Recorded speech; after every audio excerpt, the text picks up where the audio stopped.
Ranjan Khuntia and Mars institute of commerce.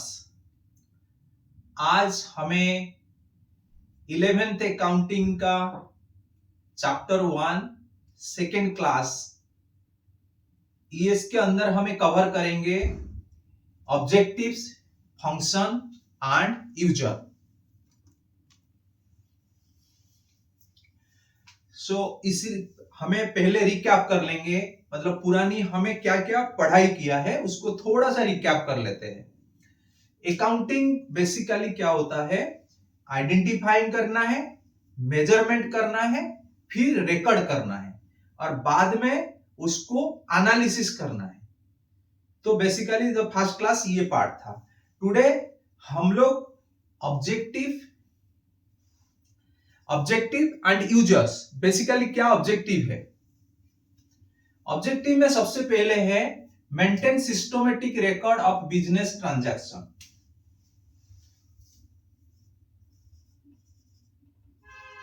Maintain systematic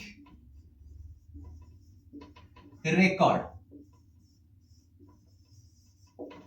systematic record जब भी हमें कोई ट्रांजैक्शन हो रहा है, फॉर एग्जांपल की बात हम लोगों ने एक स्टेशनरी शॉप की एग्जांपल लेके चल रहे।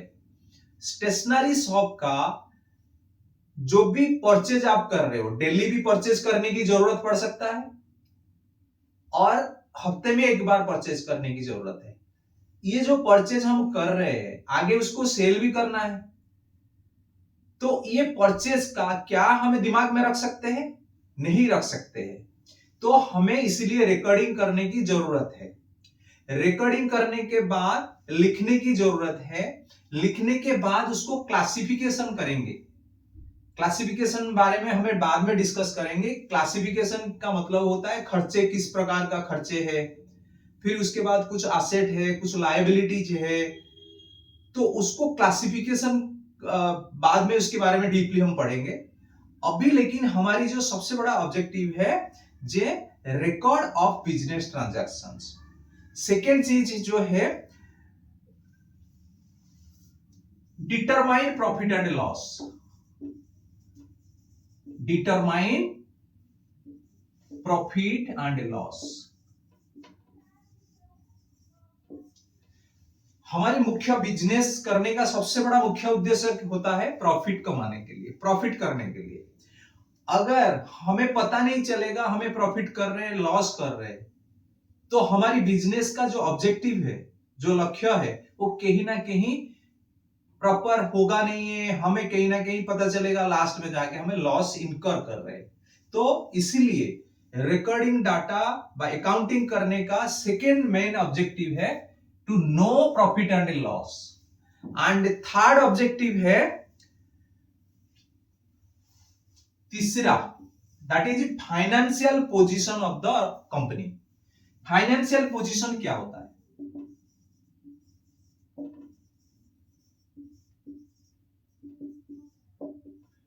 फाइनेंशियल पोजीशन हमें हर मंथ में हिसाब लगाते हैं, जो हमारी इतना प्रॉफिट हो गया, लॉस हो गया। फॉर एग्जांपल हमें दुकान से तो प्रॉफिट कमा रहे हैं, 6 रुपए का पेन लिया 10 रुपए में बेच दिया, प्रॉफिट तो कमा रहे हैं, लेकिन उसका खर्चे भी कितना हो रहा है?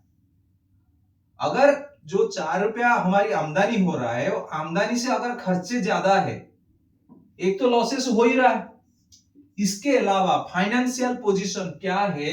हमारी कंपनी का जो है, जब हमारी दुकान जो है बाकी बढ़ रहा है या घट रहा है। कल हमारे पास स्टॉक था फॉर एग्जांपल 2 लाख का, अगर स्टॉक 50,000 कम हो गया तो ये भी क्या अच्छा निशानी नहीं है। अगर स्टॉक 2 लाख था, 2 लाख से ये अगर 2.5 लाख हो गया है तो that is a good symbol, that is called financial position. Financial position के अंदर आपका स्टॉक, आपका डेटर, आपका क्रेडिटर्स, आपका कैश, आपका एसेट, आपका लायबिलिटीज, ये सारे एनालिसिस होता है। क्या क्या एनालिसिस होता है? एक तो हो गया स्टॉक, एक हो गया एसेट, एक हो गया लायबिलिटीज, एक हो गया कैश, आपके पास क्या कितना कैश बचा हुआ है, बैंक बैंक बैलेंस में कितना है, ठीक है। और आपका कैपिटल जो है, अपना जो मूलधन लगाया था, जो पूंजी आपने लगाया था, क्या कैपिटल आपका बढ़ रहा है। So these are the elements. हमें जब भी अकाउंटिंग करते हैं, अकाउंटिंग के टाइम पे हमें ये सारी चीज हमको बताता है। हमारी स्टॉक पोजीशन बढ़ रहा है घट रहा है, हमारी कैपिटल बढ़ रहा है घट रहा है, हमारी लायबिलिटी जो है, जो कर्जा है, जो क्रेडिटर्स जो है, सॉरी जो क्रेडिटर्स को पैसा देना है, तो ये सारा अगर ज्यादा हो गया है तो हमारे लिए कहीं ना कहीं वो नेगेटिव इंपैक्ट होता है। लेकिन इसको जानकारी भी आपको होना जरूरी है। तो जानकारी के लिए अकाउंटिंग करना भी जरूरी है, बुक लिखना बहुत जरूरी है। उसके बाद फॉर एग्जाम्पल आपका लॉस हो गया, तो लॉस अगर हो गया तो आपको डिसीजन इमीडिएटली लेने की जरूरत है। क्या लॉस किस कारण की वजह से हो रहा है, मेरा ज्यादा सेल नहीं हो रहा है, ज्यादा प्रॉफिट नहीं हो रहा है, मेरा जो फाइनेंशियल पोजीशन है वो खराब है, मेरे कैश मेरे पास है नहीं, मेरा तो सेल तो ज्यादा हो रहा है लेकिन मेरे पास कैश नहीं है। तो इसीलिए डिसीजन आपको लेने की जरूरत है, जिसको बोलते हैं डिसीजन मेकिंग। हमें ये क्या हेल्प करता है, डिसीजन मेकिंग में हेल्प करता है। तो ये 4 ऑब्जेक्टिव होता है, maintain systematic record and determination of a profit and loss, and financial position, know the financial position, then taking the decision. These are the 4 major objectives.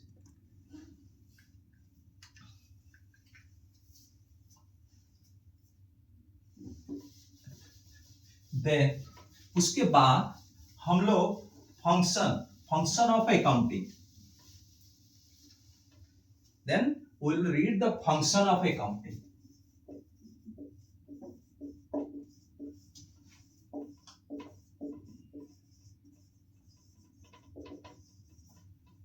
What are the function of accounting? Accounting function क्या क्या होता है। अच्छा, in the first class we already discussed about the accounting concept of accounting. So basically the same, that is identification of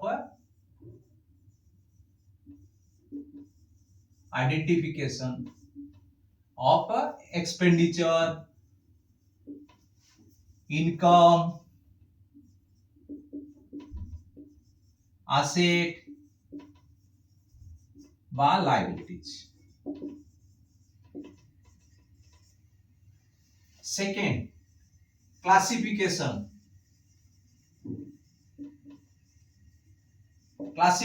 like expenditure. In expenditure, in classification भी expenditure different kind of expenditure होता है। एक तो revenue nature expenditure हो गया, capital nature का expenditure हो गया, राइट। और कमीशनिंग टाइप का एक्सपेंडिचर हो गया। इसी तरह से इनकम जो गया सेल हो गया, अदर इनकम हो गया, राइट। तो एसेट में प्लांट मशीनरी भी हो गया, डिपॉजिट हो गया, लायबिलिटीज क्रेडिटर्स, जो क्रेडिटर्स आप कितने क्रेडिटर्स को पैसा देना है, लोन कितना है। These are the classifications. This is the function of accountings. Then next, third function हो गया preparation of a statement. That is profit and loss,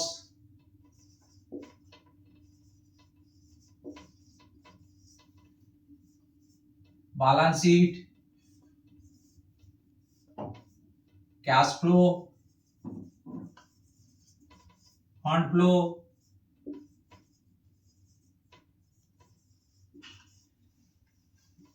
right? This is the statement we have to prepare. This is the function of accounting.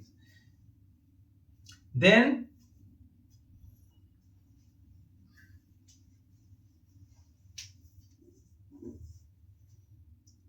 information to users. Information to user means like owner, जो investor जो पैसा लगाता है, banker जो loan देता है, जो government एजेंसियां जिससे टैक्स लेते हैं. तो these are the major function of accounting. Again I am summarizing. First identification, then classification, then statement, then sharing of informations, right? Then we will discuss about the accounting information, user of accounting information.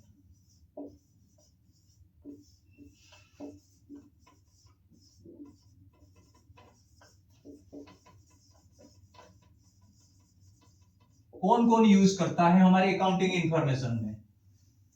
सबसे पहले owner जो पैसा लगाता है,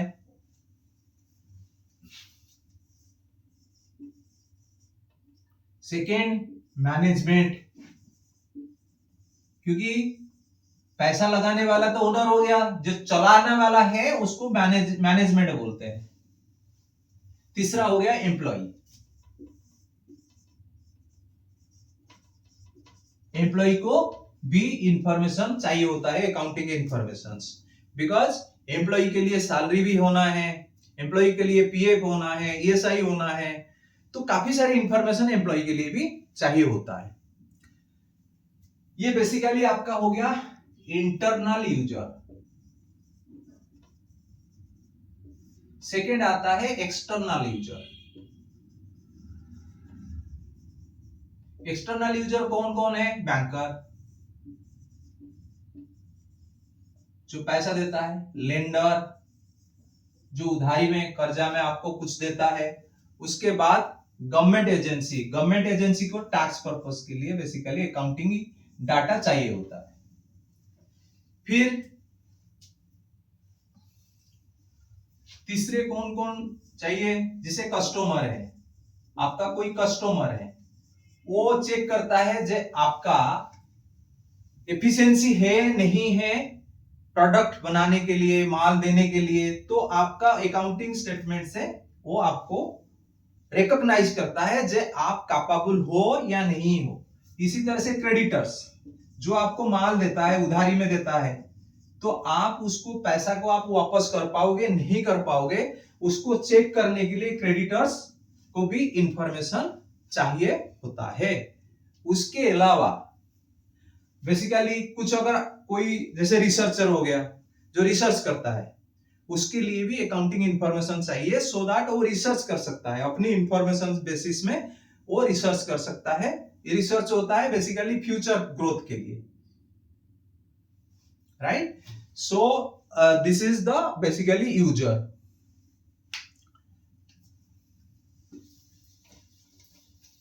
सो हमें एक example लेते हैं अभी. जैसे हमें एक स्टेशनरी शॉप का एग्जाम्पल लिया और उसमें से हमें ये आइडेंटिफाई करेंगे. हमारे पास एक स्टेशनरी शॉप था और स्टेशनरी शॉप में सेल हो गया आपका 5 लाख.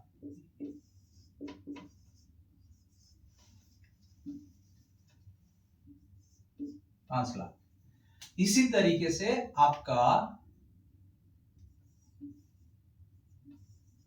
परचेज हुआ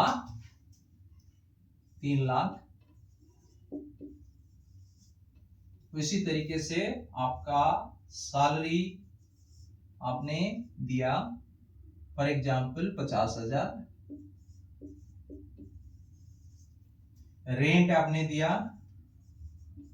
50,000, अदर एक्सपेंसेस आपका हो गया 20,000। तो आपका प्रॉफिट व लॉस कितना होगा? 5,000 आपका सेल हो गया, टोटल आपका ये खर्चे कितना हो गया? 4,20,000। तो आपका प्रॉफिट कितना बन रहा है? प्रॉफिट आपका हो रहा है 80,000। तो ये इंफॉर्मेशन बेसिकली ये इंफॉर्मेशन बहुत जरूरी होता है जो पैसा लगाता है उसको जानने के लिए, right? So in this way हमें ये जो पार्ट है ये पार्ट को अभी बेसिकली इस तरह से हमें क्लोज किया है। और इसके अलावा आज हमें ये भी डिस्कस करेंगे why accounting matter, why accounting matter, क्यों अकाउंटिंग चाहिए, अकाउंटिंग का मेन पर्पस क्या है, क्यों चाहिए। It is very important. Normally इसी तरीके से क्वेश्चन आपका आता है एग्जामिनेशन में। Measurement of a business performance, measurement of business performance, that is main why accounting matter, क्यों अकाउंटिंग चाहिए बिजनेस परफॉर्मेंस को मेजर करने के लिए। बिजनेस परफॉर्मेंस रे हमें पॉजिटिवली जा रहे, आगे जा रहे, पीछे जा रहे, उसको जानने के लिए हमें ये वेरी इंपॉर्टेंट है। और सेकेंड है to know financial position, financial position basically is अजम डेट होता है, साल की एंड में हमें फाइनेंशियल पोजीशन देखते हैं। फाइनेंशियल पोजीशन में क्या देखते हैं भाई, हमारे पास कैश बिगिनिंग में, साल की बिगिनिंग में मेरे पास कैश था 20,000। अभी अगर मेरे पास लाख रुपया हुआ है तो कहीं ना कहीं मेरे की कैश बढ़ा है। बिगिनिंग में मेरा डेटर था 2 लाख रुपया का, अभी अगर 3 लाख हुआ है डेटर बढ़ा है। क्रेडिटर था 1.5 लाख रुपया, अभी क्रेडिटर 1,20,000, क्रेडिटर कम हुआ। स्टॉक 2 लाख रुपया था, स्टॉक 2.5 लाख रुपया हुआ है। तो ये basically to understand financial position. तीसरा डिसीजन मेकिंग एंड प्लानिंग,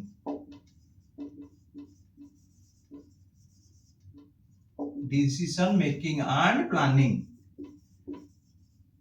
जब भी कोई हम डिसीजन लेते हैं, कोई प्लान बनाते हैं, फॉर एग्जांपल हमारे पास एक शॉप है, हमें दूसरा शॉप लेना चाहते हैं, ये प्लान तो कर रहे हैं, एक स्टेशनरी शॉप मेरे पास है, मैं चाह रहा हूं और एक स्टेशनरी शॉप लगाना है, तो ये मेरे को बेस बताएगा, इसी बेसिस में मेरे को डिसीजन ले सकता हूं जे आगे मेरे को और एक स्टेशनरी शॉप लेना है और यहाँ पे क्या कमी है, क्या यहाँ पे फुटफॉल कम है, यहाँ पे जो प्रोडक्ट मैं दे रहा हूं वो प्रोडक्ट सही है गलत है, क्या मेरे यहाँ पे प्रॉफिट हो रहा है, जब प्रॉफिट हो रहा है मैं दूसरा दुकान भी लगा सकता हूं, right. So for the decision making bye planning accounting is most important element activities. उसके अलावा देखो अकाउंटिंग इसलिए भी करते हैं, अभी गवर्नमेंट का जो क्राइटेरिया है, आपको रिकॉर्ड रखने की जरूरत है, 10 साल तक आपको रिकॉर्ड रखने की जरूरत है, एक सिस्टमेटिक फाइनेंशियल रिकॉर्ड आपको रखने की जरूरत है। नंबर 4 है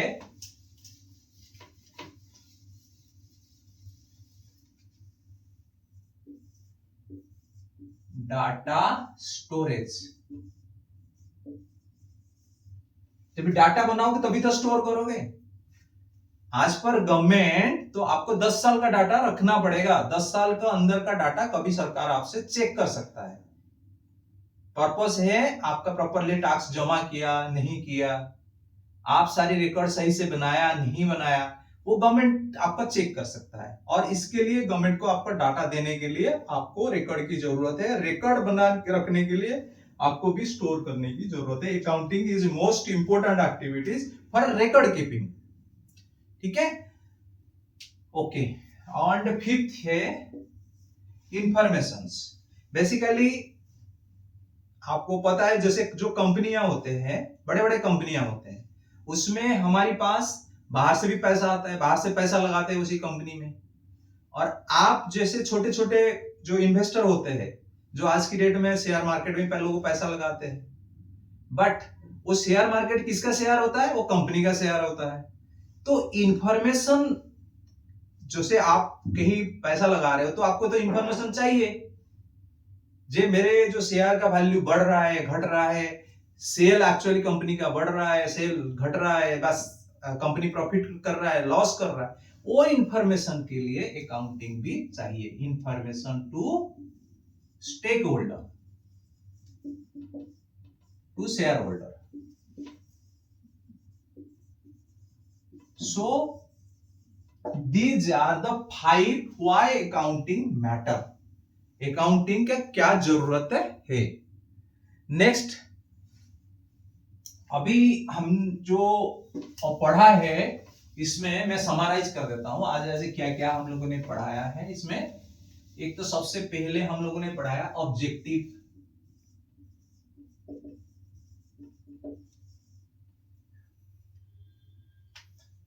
second why accounting,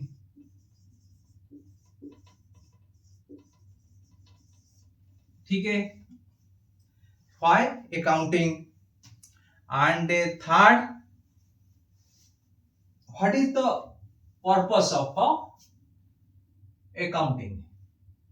Third, purpose of accounting and principle. Fourth is the principle.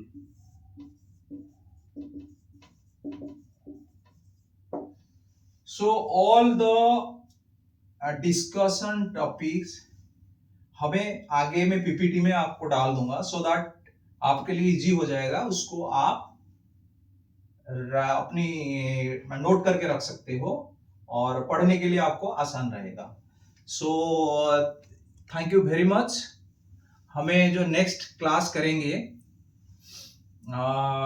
That is basic accounting term. Next class जो होगा that is basic accounting term. ऐसे जब भी मैं बात करता हूँ काफी अकाउंटिंग टर्म का तो इस्तेमाल मैं कर ही लेता हूँ, लेकिन जो बेसिक अकाउंटिंग टर्म होता है वो उसके बारे में नेक्स्ट क्लास में हमें बात करेंगे।